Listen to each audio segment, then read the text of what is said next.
Hello.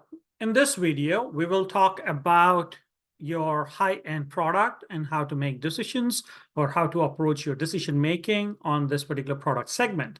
So to begin with, we will work on your R&D, which is research and development.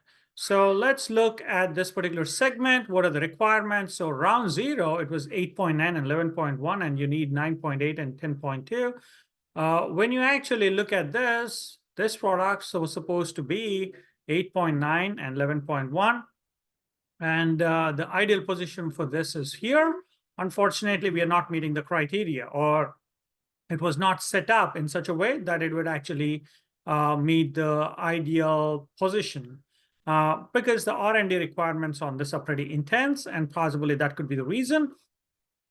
So let's configure it to the position that at least it should have been at the beginning of this particular round. So let's say if we actually set it up, it's already September. So this is going to be after the end of the second quarter, or more towards, coming in the third quarter is what's happening. So that's enough sales missed. So at least bare minimum what we could do is this. Or if you think you want to come out earlier, okay, you can actually set it up something like 8.7, 11.3. Okay, so that way you could probably come a little ahead of time, probably in the second quarter, towards the end of the tail end of the second quarter is what you're coming, or the beginning of the third quarter is when you're actually coming in.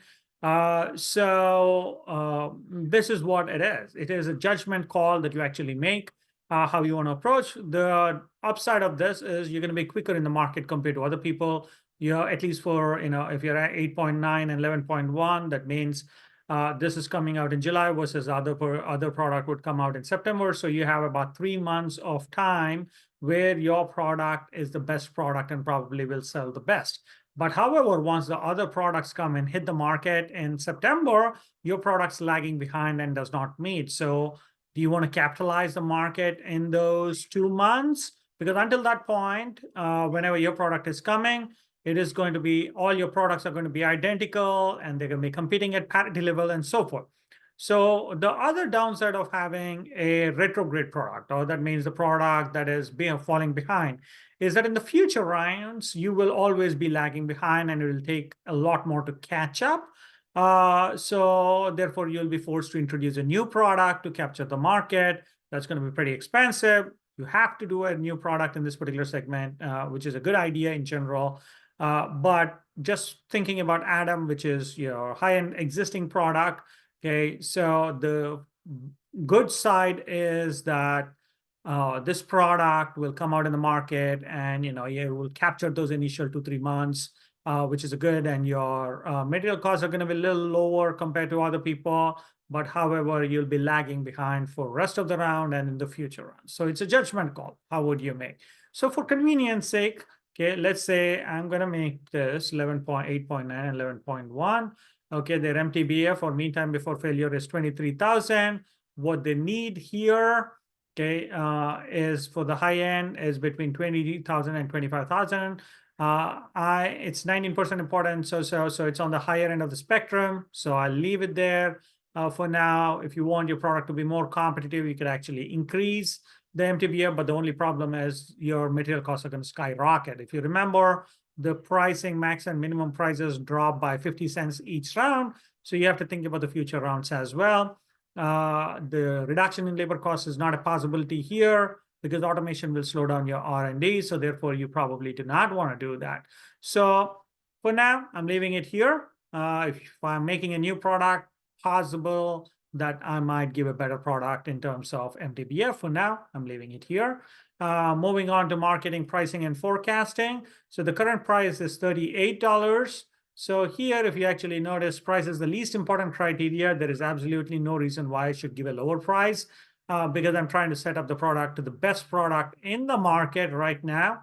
So therefore, I'm going to charge the top price bracket. It is up to you whether you want to or not, but this is one of the ways to actually capitalize on the market, because the products are going to be identical in this particular. You're not lagging behind somebody, or you're not ahead of someone. So you will still be selling. So why not charge a higher price? Because customer is willing to pay, and they don't care much about the price. Okay. Now let's look at the forecasting. The parity demand for this particular product is going to be $4.94. Let's say I'm trying to sell again 10% higher than what it would be. So that's going to be,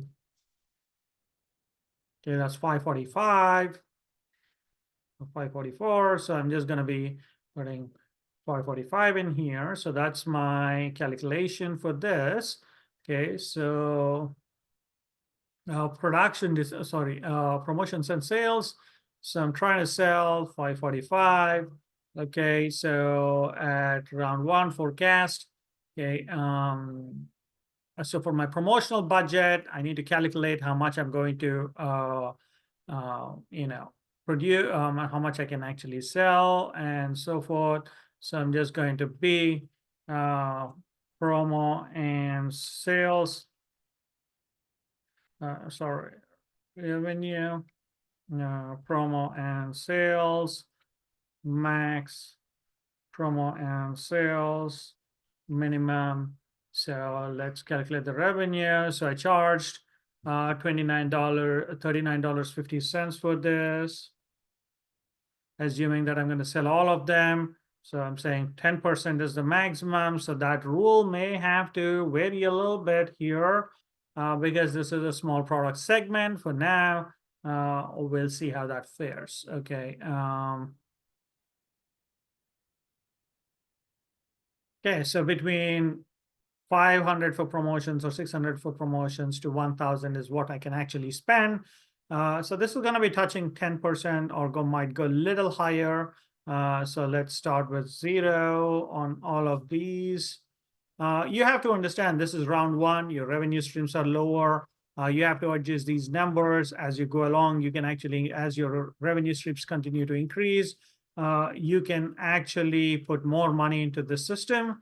Even low impact ones, you can actually put more money into them. So let's start with this. Basically, what's my, this is going to be high end. That's 32.56% is where I'm actually starting. So print media is poor for high end, so I'm not going to put money into it. Is fair, direct mail, and 800 is the maximum. Let's assume I'm putting 400 into it. 50% of the maximum for fair is what arbitrarily I'm putting in there. For again here, 500 is the maximum. This is fair. So that's 250. Okay, email is good for, is fair again here. So let's assume I'm putting $300 in here. Okay, and trade shows, this is good for them. And then, so therefore I'm putting 300 in here. So if you look at this, this is fair, this is fair, this is fair, this is good. Okay, so let me recalculate. Okay, that's 1,250 is what we are putting in. We started off at 36% and we are about 57. That's pretty decent. So for 1,250, but let's look at this. Okay, what was I supposed to spend? The minimum is this. For combined both, that's I'm outspending or spending a little more than what I should. So where can I trim it down? So let's say I lower this a little bit here.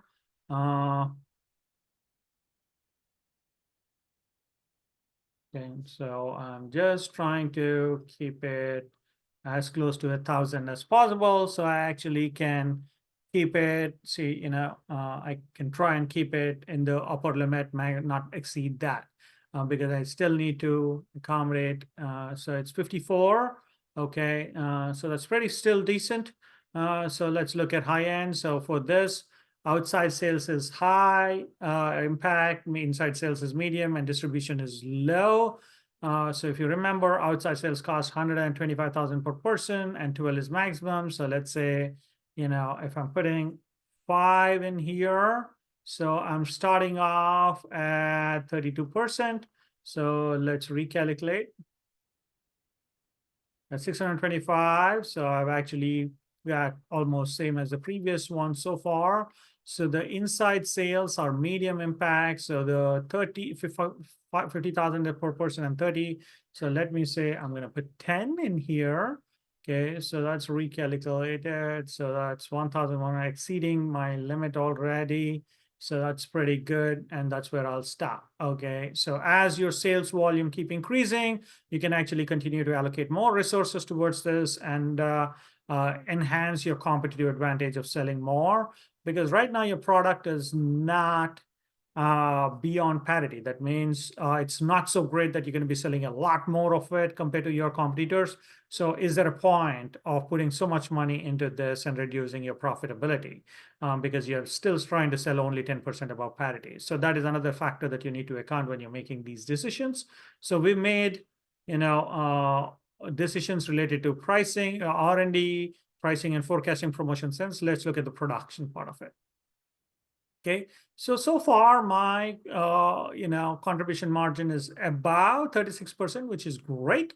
That is because we actually tried to price it at $39.50, increase the price from where it was before.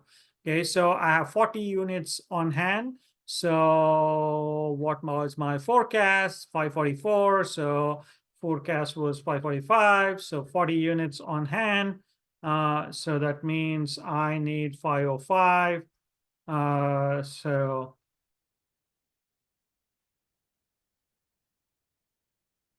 Okay, so that is what I need to produce, okay, or at least show here. Okay, so let's say 505. Okay. So basically, I'm losing 5 units. So I'm just going to add that back to it. So that's 510. So that's giving me production after schedule 505, and then I'll have 40 on hand. So I have 45, 545. Now the question is, what do I want to do with this production? Okay, my production is inefficient at this point. Do I think I'm going to produce 900? So let's just look at this one aspect. So if I'm continuing to produce at parity demand or 10% over parity by round 6, I'll need 1,152 units. So here I have 900 units of production, but I can produce in the first shift capacity. So I can produce twice as much, 1,800, which is not where I am right now here. So let's say I want 1,200 capacity in the future. So, but again, I have to factor in second shift costs a little bit more. So let's assume that I'm actually selling 300 units of my capacity here, okay, to recoup some of the investment or some of the money so that I could actually utilize for automation here. So as you see, because of the deductions of selling this, okay, so overall, and then the increasing automation, I generated, I'm spending 52,460 out of the 32,694, what I actually need from for my investments, which is pretty good. Okay, so now let's go back and look at my pro forma income statement. Okay, see how I'm doing in the first 3 products. So net margin here is good, net margin here is good, net margin here is pretty good. My contribution margin is pretty decent here. As you actually saw, this was 37%. This was a little over 36%, and this was about 34%. So on average, it's 33.77 because I haven't tweaked these products yet. So my overall goal should be trying to get this to 36%, as close to 36% or above 36% as I want. Okay, so I'm still making a good profit here of $10 million. Okay, so now let's go back and look at the R&D here. So I tweaked it to 8.9 and 11.1, which was the previous round, what they wanted at the end of the previous round, because I need 9.8 and 10.2 here, but I don't think I can do that because I'm going to be missing a cycle of sales. If I actually generally tend to do this, you can actually try and see 9.8, 10.2. So that means this is coming out in July of next year. So until then, I'll be selling the product of 8.0 and 12, which is not good because I'm going to miss an entire cycle of sales. And the next round, I'll still be selling until June 2026. This is 2026. I will not be able to tweak this product in the next round if I do this. So I don't want to be in that situation. I want the product coming out in the same year, unless if it is a low-end tweak, or if it's a new product, I always want the product coming out in the same year. So therefore, 8.9, and then I'm going to be putting 11.1 in here, bringing the product in September, which is all right. Okay, so this is what you do in your high-end product, and I'm actually saving my decisions as official decisions. That is what you do in order for this to actually work. All right, I hope you learned more about your high-end products and how to make decisions about it. I look forward to you watching more videos for your performance and size products as well. Thank you.